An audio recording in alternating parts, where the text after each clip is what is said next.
যথেষ্ট ভাল লাগিছে কাৰণ মই অসম আৰক্ষীত বৰ্তমান উপপৰিদৰ্শক হিচাপে কৰ্মৰত হৈ আছোঁ হালবাৰী থানাত। আৰু বিশেষ ভাল লগাৰ কাৰণটো হ'ল যে মই যেতিয়া APSC প্ৰিলিমছ আৰু মেইনছত অৱতীৰ্ণ হৈছিলোঁ সেই সময়ত মই লাচিত বৰফুকন পুলিচ একাডেমী দেৰগাঁৱত প্ৰশিক্ষণৰত হৈ আছিলোঁ। গতিকে প্ৰশিক্ষণপ্ৰাপ্ত অৱস্থাতে তাৰ পৰা পৰীক্ষাত বহি এনেদৰে আজি এছিষ্টেণ্ট একাউণ্ট অফিচাৰ হিচাপে নিৰ্বাচিত হৈ মই যথেষ্ট সুখী অনুভৱ কৰিছোঁ।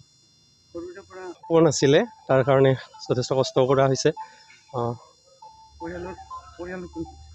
পৰিয়ালত মা, দেউতা, দাদা, দুগৰাকী বাইদেউ আছে। যাব পৰা নাই, দেউতা আহিছিলে, দায়িত্ব আছে ইয়াতে বৰ্তমান, গতিকে ইয়াতে।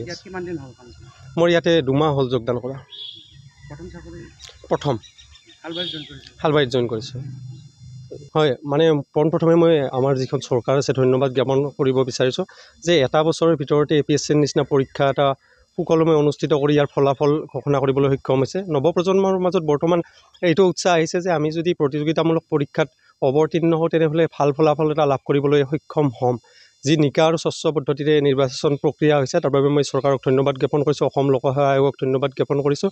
আৰু মই ক'ব বিচাৰিছোঁ যদি সপোন থাকে তেনেহ'লে সেই সপোনক খেদি কষ্ট কৰা ভাল, একাগ্ৰতা থাকিলে, ধৈৰ্য থাকিলে নিশ্চয় ৰিজাল্ট আহিবই।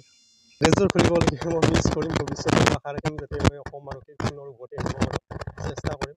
সেইকাৰণে ভাল লগা যে মোৰ এই যাত্ৰাটোত অসম আৰক্ষী পৰিয়ালবৰ্গই যথেষ্ট সহায় কৰিছে। মোৰ ইয়াতে যিখিনি আহিবৰ কাৰণে যিখিনি প্ৰস্তুতি আছিল আমাৰ হালবাৰী থানাৰ OC মহোদয়, মোৰ সহকৰ্মী তেওঁলোকে মোক যথেষ্ট পৰিমাণে সহায় কৰিছে। মোৰ এনেই আৰু মোক ইণ্টাৰভিউ দিয়া নহয়, ইয়াতেই তেখেতসকলে মোক ৰেডি কৰি দিছিলে। তাৰ পূৰ্বেও লাচিত বৰফুকন পুলিচ একাডেমীত প্ৰশিক্ষণৰত যিখিনি আমাৰ LI যিখিনি ইনষ্ট্ৰাক্টৰ আছে তেওঁলোকে মোক যথেষ্ট উৎসাহ যোগাইছে, সহায় কৰিছে। তাৰ পৰা ছুটি লৈ আহি এক্সামত বহা ব্যৱস্থা কৰি দিছে। গতিকে মই অসম আৰক্ষীৰ প্ৰতি চিৰকৃতজ্ঞ হৈ ৰ'ম, ঋণী হৈ ৰ'ম।